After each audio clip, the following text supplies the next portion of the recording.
Due to various reasons, sometimes we need to lock few cells in Excel, not the whole Excel workbook. Please note, looking cells will not affect any formula. Formula will continue to work as before. In this video, I will show you how to lock specific cells in Excel. By default, all the cells in Excel are in locked set. Therefore, the first step is to unlock all the cells in Excel. Press Ctrl A to select all the cells. Then right click and click Format Cells from the drop down list. Click on the Protection tab and uncheck the locked checkbox. Click OK. Now let's suppose I need to lock.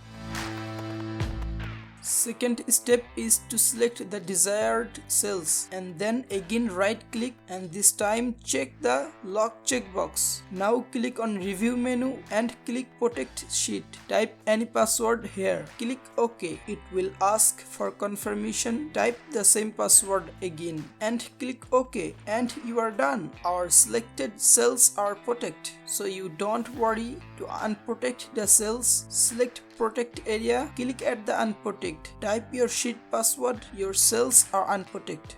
Don't forget to like this video, subscribe to our channel, and I'll see you guys next time.